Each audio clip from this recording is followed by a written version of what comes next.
Welcome to channel general knowledge by Ajay Kumar.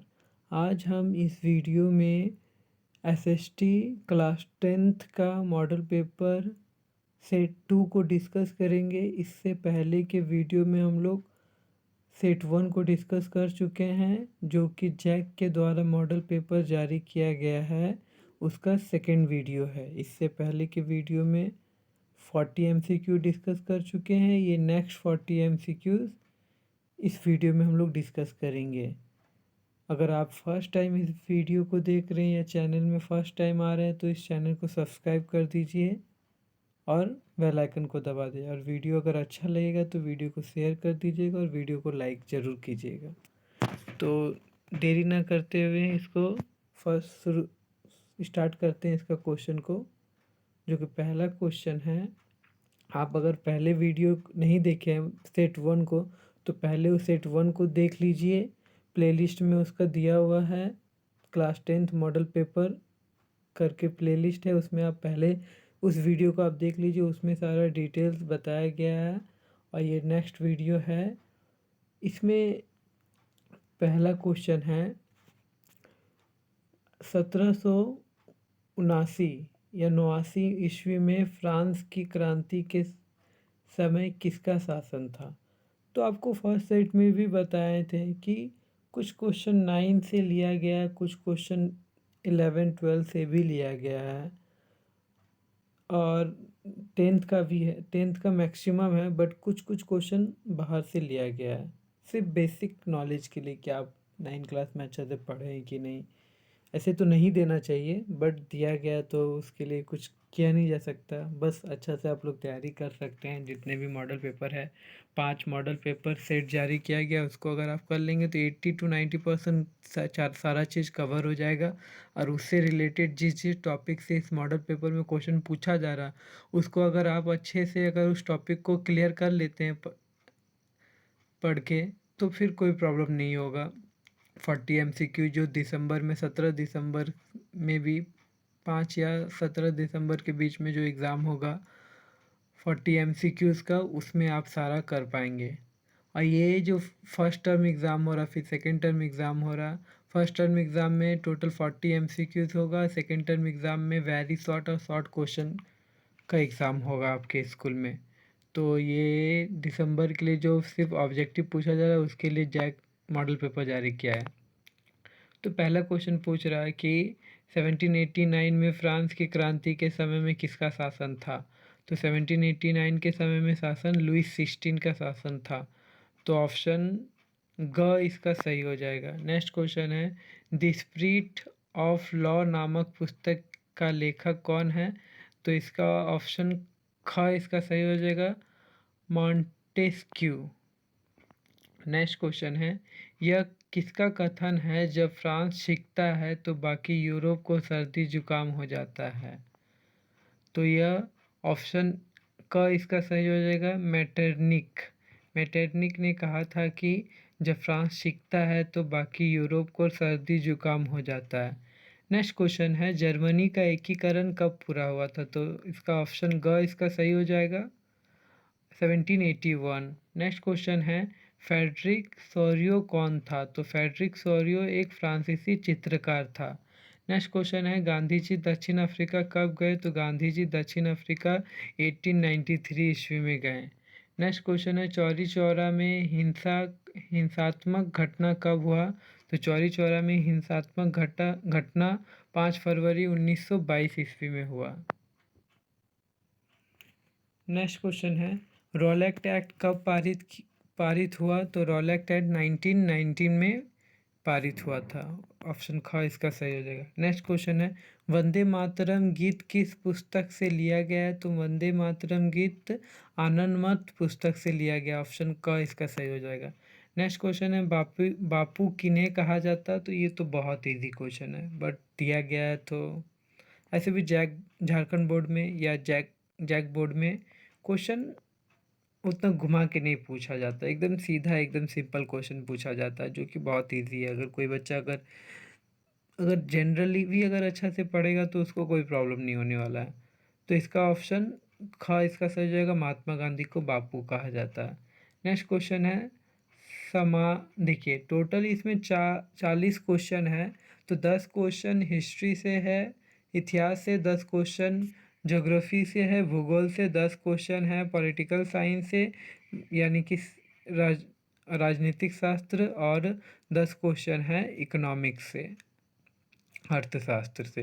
तो 10 question अभी जितने डिस्कस किए हिस्ट्री के क्वेश्चन है, अब 10 क्वेश्चन ज्योग्राफी या फिर भूगोल से पूछा जाएगा। नेक्स्ट 11 क्वेश्चन है, समय समाप्यता के आधार पर संसाधन कितने प्रकार के होते हैं? तो ये समाप्यता के आधार पर संसाधन 2 प्रकार के होते हैं। इंग्लिश में इसे कहा जाता है रिन्यूएबल और नॉन रिन्यूएबल एनर्जी। 2 तरह का होता है, जैसे नवीकरण और अनवीकरण। 2 तरह का संसाधन होता है जो कि पुनः पुनः प्राप्त हो जाता है, और एक जो संसाधन है वो बहुत बहुत लेट से वो प्रकृति के द्वारा बनाया जाता है, जैसे कि कोयला हो गया, पेट्रोल हो गया। ये क्या है? अनवीकरण है, मतलब नॉन रिन्यूएबल एनर्जी है, ये नॉन रिन्यूएबल सोर्स है। और जो दोबारा जो जैसे वाटर है, वाटर जैसे कि अगर बारिश के तरह वाटर अगर आया तो वो भी एक संसाधन है, तो फिर वापस जैसे एवोपरेशन की तरह वो फिर बादल में चला जाता है, फिर आ जाता है, तो ये एक बहुत जल्दी ये चीज़ वापस आ जाता है। बट जो कोयला एक बार ख़त्म हो जाता है तो वो बहुत करोड़ों अरबों साल में कोयला बनता है, तो उसको नॉन रिन्यूएबल एनर्जी और रिन्यूएबल एनर्जी के थ्रू में इस क्वेश्चन में बताया गया कि तो समाप्यता के आधार पर कितने भागों में बांटा गया? तो 2, एक और नवीकरण या अनवीकरण संसाधन, इंग्लिश में रिन्यूएबल और non renewable energy. Next question है 12 नंबर, निम्नलिखित में से किस राज्य में सीढ़ीदार खेती की जाती है? तो इसका सही आंसर हो जाएगा उत्तराखंड में। नेक्स्ट क्वेश्चन है, पूर्वी तट के नदी डेल्टा पर किस प्रकार की मृदा पाई जाती है? तो पूर्वी तट मीन्स वेस्टर्न घाट में किस तरह, वेस्टर्न घाट का डेल्टा के क्षेत्र में किस तरह का मिट्टी पाया जाता है? तो जलोढ़ मिट्टी पाया जाता है, इंग्लिश में अलुवियल सॉइल कहा जाता है। नेक्स्ट क्वेश्चन है, किस मृदा को रेगर या स्व स्वत जुताई वाली मृदा भी कहते हैं? तो रीगर मिट्टी ये ब्लैक सॉइल को कहा जाता है, हिंदी में काली मिट्टी को कहा जाता है। उसको कॉटन सॉइल और ब्लैक सॉइल और रीगर सॉइल तीनों नाम से जाना जाता है। तो ऑप्शन का इसका सही हो जाएगा। नेक्स्ट क्वेश्चन है, इनमें से कौन सा संरक्षण तरीका समुदायों की सीधी भागीदारी नहीं करता है? तो इसका ऑप्शन इसका सही हो जाएगा, बीच बचाओ आंदोलन।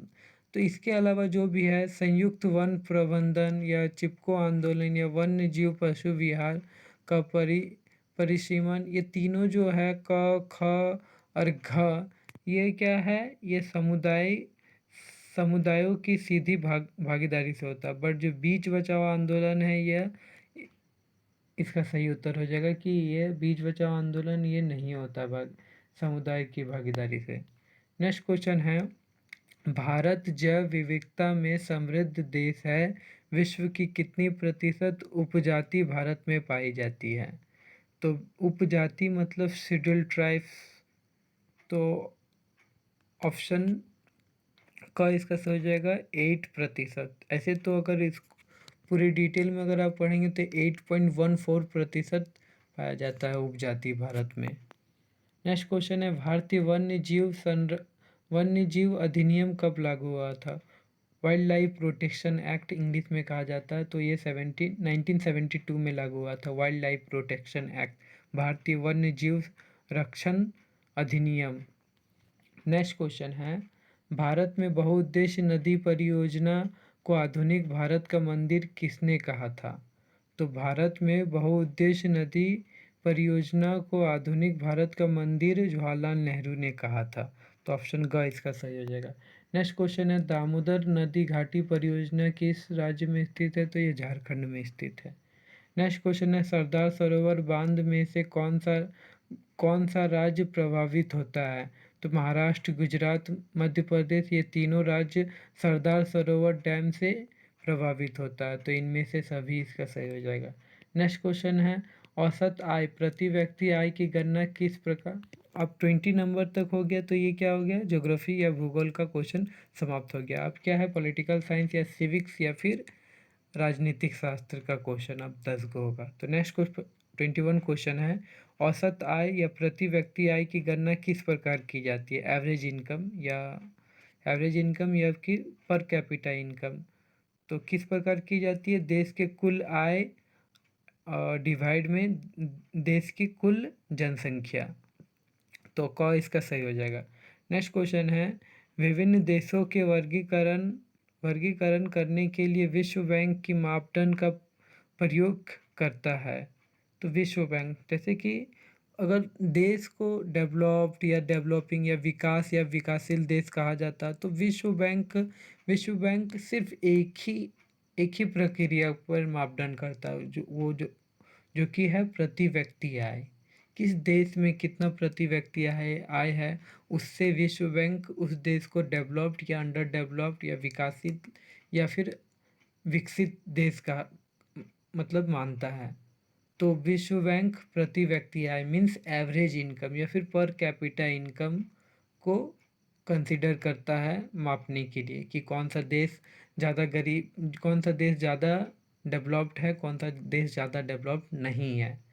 तो ऑप्शन का इसका सही हो जाएगा प्रति व्यक्ति आय, इंग्लिश में एवरेज इनकम या फिर पर कैपिटा इनकम।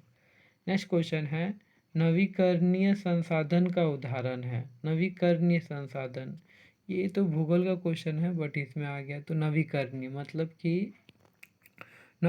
मतलब जो कि कुछ मतलब कम समय में फिर से वो संसाधन फिर प्राकृतिक में उपलब्ध हो जाता है। जैसे कि कोयला है, कोयला ये लाखों करोड़ों अरबों साल लगता है कोयला को दोबारा बनने के लिए, तो ये तो उसका आंसर नहीं होगा। पेट्रोल भी करोड़ों अरबों साल लगता है, बट जो भूमिगत जल है, जो फिर वर्षा का जल है, ये क्या होता है, ये कंटिन्यू वाटर साइकिल होता है, जल चक्र, जिसके कारण से ये आता मतलब कुछ ही पल में आता है, कुछ ही पल में चला जाता है। तो ये आते मतलब, तो ये क्या होगा, अनवी ये नवीकरणीय संसाधन है। बाकी जो दोनों है कोयला और पेट्रोल, ये अनवीकरणीय संसाधन है। अब भूमिगत जल नवीकरणीय संसाधन का उदाहरण है। नेक्स्ट क्वेश्चन है, लोगों के विकास के लक्ष्य डैश होते हैं। विकास मतलब लोगों का जो एम होता है डेवलपमेंट का, क्या वो बराबर होता है या फिर अपरिवर्तित होता है या फिर भिन्न या परस्पर विरोधी होता है। तो समान तो होता नहीं है, सबका एक अलग अलग एम होता है लाइफ में, या डेवलप्ड के लिए सबका अलग अलग एम होता है। तो क्या होगा, इसका सही उत्तर हो जाएगा ख, भिन्न या परस्पर विरोधी। अलग होगा या फिर एक दूसरे का विरोधी होगा। नेक्स्ट क्वेश्चन है, यहाँ देखिए, जितना भी एमसीक्यू टाइप क्वेश्चन है, यहाँ डायरेक्ट जो एनसीईआरटी क्वेश्चन है उससे क्वेश्चन नहीं पूछा जा रहा। जैसे आप चैप्टर को पढ़ें, आप किस तरह चैप्टर को समझें, सिर्फ वो उस चीज़ के तरह क्वेश्चन पूछा जा रहा है कि आप कितना समझे इस चैप्टर में। जैसे कि यहाँ एक क्वेश्चन है कि रामू एक किसान है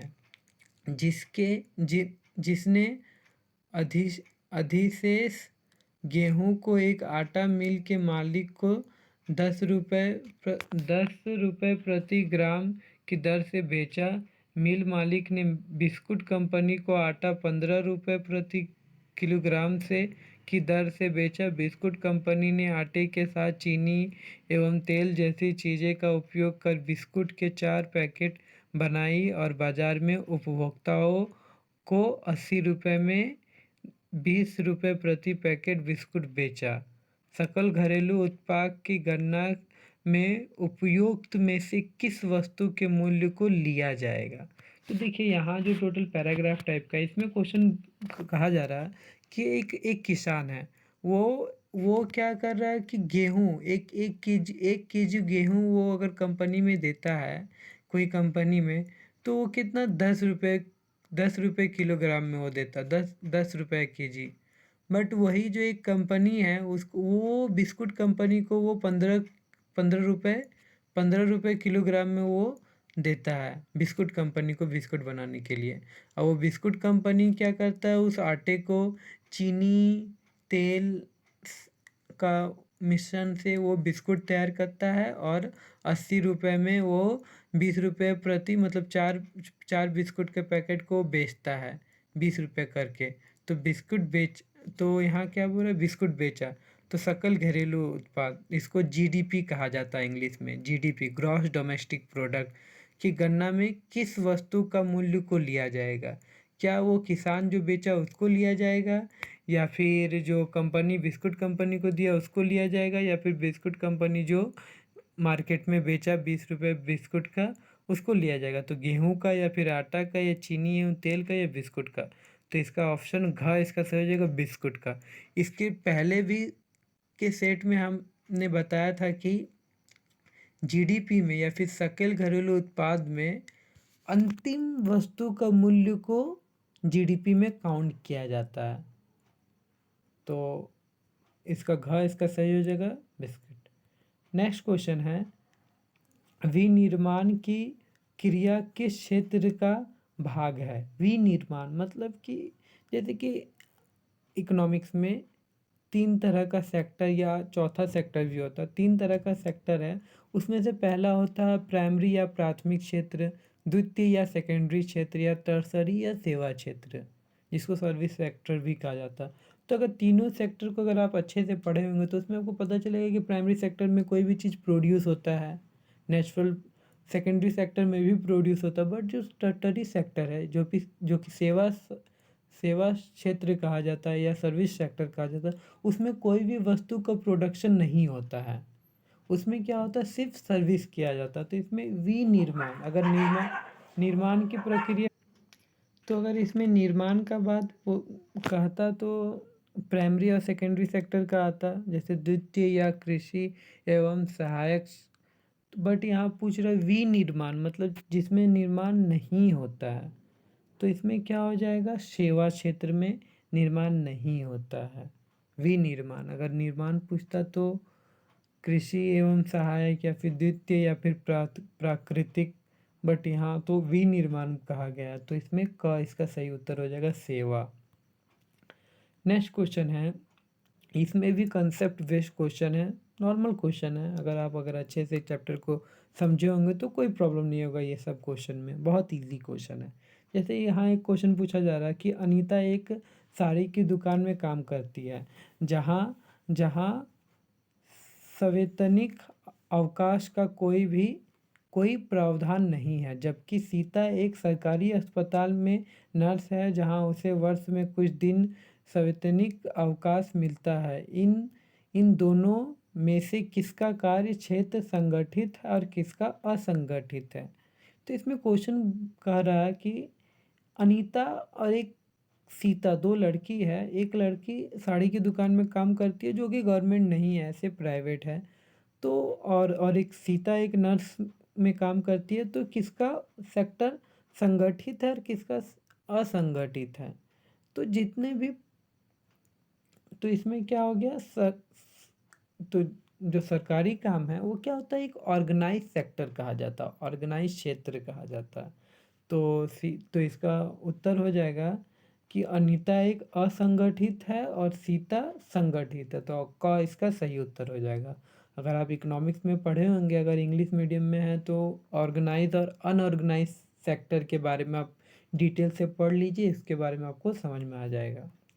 नेक्स्ट क्वेश्चन है, अंतिम वस्तु के मूल्य में मध्यवर्ती वस्तुओं का मूल्य डैश होता है। तो जो जीडीपी होता है वो क्या होता है, लास्ट या अंतिम वस्तु का मूल्य, मतलब कि जो लास्ट में जितने भी, मान लीजिए अगर कोई भी चीज़ बनता है फैक्ट्री में, तो उसमें जितना भी खर्चा होता है, बट क्या होता है, दुकानदार हम लोग को से डायरेक्ट डायरेक्ट लास्ट जो उसका जितना टोटल कॉस्ट खर्चा होता है बनने में, डायरेक्ट उसमें सारा चीज़ इंक्लूड करके हम कंज्यूमर को बेचता है। तो उसका लास्ट लास्ट अंतिम वस्तु का मूल्य को ही, मतलब इसमें पूछा जा रहा है कि जो अंतिम वस्तु का मूल्य है, मूल्य में मध्यवर्ती वस्तु का मूल्य पहले से ही शामिल होता है। तो इसका ऑप्शन का इसका सही हो जाएगा कि जितने भी अंतिम वस्तु का मूल्य होता है वो टोटल जैसे शुरू से जितने भी खर्चा होता है उसको सारा इंक्लूड करके लास्ट में उसको बताया जाता है या फिर दिया जाता है, जो भी हो। तो इसमें का इसका सही हो जाएगा। नेक्स्ट क्वेश्चन है, राष्ट्रीय ग्रामीण रोजगार गारंटी अधिनियम कब अस्तित्व में आया? राष्ट्रीय ग्रामीण रोजगार गारंटी अधिनियम, जिसको national rural employment guarantee act NREGA act कहा जाता है, ये 2005 में अस्तित्व में आया। बाद में इसको 2009 में इसको मनरेगा या 2006 में इसको Mahatma Gandhi national rural employment guarantee act रखा गया है इसी को। बट यहाँ से पूछ रहा है कि national rural employment guarantee act, तो ये 2005 ईस्वी में आया। आपको ध्यान देना है कि क्वेश्चन क्या पूछ रहा है। अगर नरेगा पूछेगा तो 2005 होगा, अगर मनरेगा पूछेगा तो 2006 से 2009 के बीच हुआ। नेक्स्ट क्वेश्चन है, भंडारण को किस क्षेत्र में शामिल किया जाता है? तो जो भंडारण है, देखिए इसमें भी कंसेप्ट बेस्ड क्वेश्चन है। जैसे कि प्राथमिक क्षेत्र में तो नेचुरल रिसोर्सेज से रिलेटेड आता है, द्वितीय क्षेत्र में फैक्ट्री से रिलेटेड आता है, और जो तृतीय क्षेत्र में है ये सेवा क्षेत्र है। बट यहाँ अगर आप क्वेश्चन अगर सोचेंगे, भंडारण मतलब स्टोरेज, अगर किसी भी चीज़ को स्टोर किया जा रहा है तो क्या उसमें सेवा का कोई बोध हो रहा? तो ऑफकोर्स इसमें सेवा का ही हो रहा। अगर उस चीज़ को अच्छा से रखा जा रहा तो उसको सेवा दिया जा रहा है, मतलब सर्विस ही दिया जा रहा। तो इसका उत्तर सही तृतीय क्षेत्र होना चाहिए। तो इसका सही हो जाएगा। नेक्स्ट क्वेश्चन है, संघीय शासन व्यवस्था से के संबंध में निम्न में से कौन सा असत्य है? संघीय शासन व्यवस्था में जो फेडरलिज्म में है उसमें इसमें से जो 4 स्टेटमेंट है इसमें से कौन सा गलत है? तो जो अदालत तो इसमें क्या, अदालतों को संविधान और विभिन्न स्तर की सरकारों के अधिकारों की व्याख्या का अधिकार ना होना, तो ये गलत स्टेटमेंट है। तो ऑप्शन घ इसका सही हो जाएगा। और यहाँ क्या, जैसे कि देश की एकता की सुरक्षा करना और उसे बढ़ावा देना, ये तो संघीय शासन व्यवस्था का सही संघीय शासन व्यवस्था को सही बता रहा ये स्टेटमेंट। क्षेत्र विविधताओं का सम्मान करना, ये भी संघीय शासन व्यवस्था का संबंध है। विभिन्न स्तर की सरकारों के बीच सत्ता का बंटवारा, ये भी संघीय शासन व्यवस्था का सत्य है इससे रिलेटेड। बट जो ये लास्ट घ है कि अदालतों को संविधान और विभिन्न स्तर की सरकारों के अधिकारों की व्याख्या का अधिकार ना होना, ये गलत है। ये संघीय शासन व्यवस्था का सही स्टेटमेंट नहीं है। तो ऑप्शन घ इसका सही हो जाएगा। नेक्स्ट क्वेश्चन है, बेल्जियम में फ्रेंच भाषा बोलने वाले का प्रतिशत कितना? तो इसका ऑप्शन ग इसका सही हो जाएगा। 40% फ्रेंच स्पीकिंग बेल्जियम में है। नेक्स्ट क्वेश्चन है, श्रीलंका में तमिल को कब राष्ट्रभाषा घोषित किया गया? तो 1956 में। नेक्स्ट क्वेश्चन है, संविधान में कुल कितनी भाषाओं को अनुसूचित भाषाओं का दर्जा दिया गया? तो 22 भाषा को अनुसूचित भाषा का दर्जा दिया गया है। नेक्स्ट क्वेश्चन है, निम्न में से कौन सुमेलित नहीं है? तो भारतीय संघ उपराष्ट्रपति, नगर निगम मेयर, ग्राम पंचायत सरपंच या मुखिया। बट जो राज्य है वो उपराष्ट्रपति नहीं होगा। राज्य में क्या होगा, राज्य का जो होगा उसमें क्या होगा, मुख्यमंत्री होना चाहिए जो हेड है। जैसे नगर निगम का हेड मेयर होता है, ग्राम पंचायत का हेड मुखिया या फिर सरपंच होता है, बट राज्य का जो होता है वो उपराष्ट्रपति नहीं होता, उसका गवर्नर हो सकता है, सॉरी राज्यपाल होगा इसमें, राज्यपाल या फिर राज्यपाल ही होगा इसमें। नेक्स्ट क्वेश्चन है, 7 पार्टी अलायंस सप्तदलीय गठबंधन का गठन किस देश में किया गया है? तो ये ऑप्शन ख इसका सही हो जाएगा, नेपाल में 7 पार्टी अलायंस। नेक्स्ट क्वेश्चन है, बोलिविया किस महादेश में अवस्थित है? तो बोलिविया नॉर्थ अमेरिका में स्थित है? दक्षिण अमेरिका में। तो यहाँ दक्षिण अमेरिका ऑप्शन में नहीं है, तो ऑप्शन ख इसका सही हो जाएगा लातीनी अमेरिका, लैटिन अमेरिका, दक्षिणी अमेरिका को ही कहा जाता है। नेक्स्ट क्वेश्चन है, बल्विया में जल युद्ध नामक आंदोलन का नेतृत्व किसने किया था? तो देखिए, ऐसे तो हम लोग का water resource chapter class 10th में है, बट इससे रिलेटेड क्वेश्चन कहीं नहीं, मतलब एनसीईआरटी बुक में शायद नहीं होगा। अगर होगा तो ब्रैकेट में थोड़ा सा कहीं जिक्र होगा तो उससे रिलेटेड क्वेश्चन उठा दिया गया है। तो इसका सही हो जाएगा फेडेकोर। नेक्स्ट क्वेश्चन है, इनमें से कौन सा कथन असत्य है? तो इनमें से कौन सा कथन असत्य है? तो पहला कथन है, राजनीतिक दल राजनीतिक पक्ष लेते हैं जबकि दबाव समूह राजनीतिक मामलों की चिंता नहीं करते हैं। तो ये तो सत्य है। दबाव समूह कुछ लोगों तक ही सीमित होते हैं जबकि राजनीतिक दल का दायरा ज़्यादा लोगों तक फैला रहता है, ये भी सही है। दबाव समूह सत्ता में नहीं आना चाहते हैं जबकि राजनीतिक दल सत्ता हासिल करना चाहते हैं, ये भी सही है। दबाव समूह और राजनीतिक दल समान प्रकृति के हैं, तो ये गलत है, वो दोनों अलग अलग हैं। नेक्स्ट क्वेश्चन है, नेपाल में 7 पार्टी अलायंस ने किसे अंतरिम सरकार का प्रधानमंत्री चुना? तो ये क्वेश्चन आपके लिए होमवर्क के तहत मैं छोड़ रहा हूँ, ताकि आप खुद गूगल में सर्च कीजिए या सर्च करने का कोशिश कीजिए और इसका सही उत्तर कमेंट में ज़रूर दीजिएगा। इससे आपको सर्चिंग का कैपेसिटी भी आपको पता चलेगा कि किस तरह हमें सर्च करना है, क्योंकि आजकल गूगल में सर्च करना भी एक एक एक एक हुनर होना चाहिए, जो कि बहुत इम्पॉर्टेंट है अभी के जनरेशन में। कुछ क्वेश्चन अगर आप सर्च करेंगे तो आपको गूगल में भी सही से आपको पता नहीं चलेगा, उसको आपको डिटेल सर्च करना पड़ेगा, पढ़ना पड़ेगा, तब आपको पता चलेगा। तो आज का 40 क्वेश्चन समाप्त हो गया। आई होप आपको वीडियो अच्छा लगा। अगर वीडियो अच्छा लगा तो प्लीज़ इसको सब्सक्राइब कीजिए, इस चैनल को, वीडियो को शेयर कीजिए और वीडियो को लाइक कीजिए और ज़रूर इसको शेयर कीजिए और लोगों को। वीडियो देखने के लिए धन्यवाद।